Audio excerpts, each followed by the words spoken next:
महाराष्ट्र में कोरोना की तीसरी लहर दस्तक दे दी है और महाराष्ट्र का एक शहर मालेगांव ज़िला नासिक जो माइनॉरिटी का अल्पसंख्याक के लोगों का शहर है, सरकार की गाइडलाइन के मुताबिक शिक्षण अधिकारियों के मुताबिक, स्कूल बोर्ड शिक्षण अधिकारियों के मुताबिक कि कोरोना की महामारी में स्कूली बच्चों से फ़ीस ना ली जाए।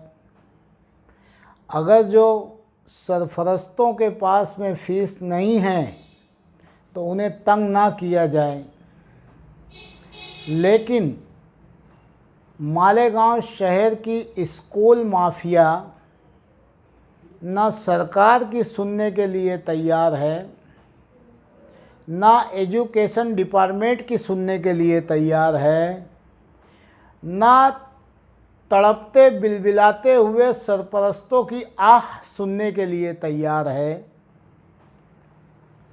रोज़ाना मालेगांव शहर से अनगिनत स्कूलों से मुझे फ़ोन आता है कि भाई स्कूल की फ़ीस मांग रहे हैं, फ़ीस दोगे तो आपके बच्चे का रिज़ल्ट मिलेगा, फ़ीस दोगे तो आपके बच्चों को स्कूल में बिठाया जाएगा, फ़ीस दोगे तो आपके बच्चे का एडमिशन लिया जाएगा।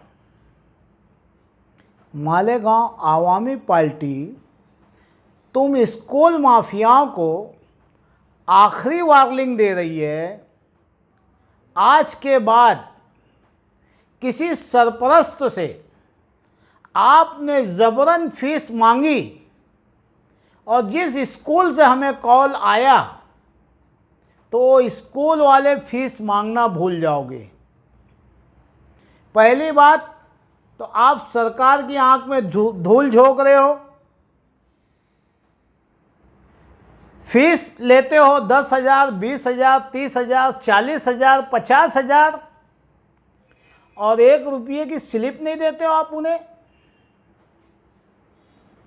अगर जो आपने इस लॉकडाउन के अय्याम में शहरियान को परेशान किया, जिस स्कूल वाले ने किसी भी गरीब को, आज मालेगांव शहर में पावर लूम बंद है, मजदूर खाने के वांदे हैं और आपको हरी हरी सूझ रही है, फीस लाओ तो स्कूल में बिठाएंगे, फीस लाओ तो हम आपको रिजल्ट देंगे। अरे तुम्हें शर्म है या नहीं है? मैं शहर की गयूर आवाम से अपील कर रहा हूँ कि कोई भी स्कूल वालों को फीस ना दे।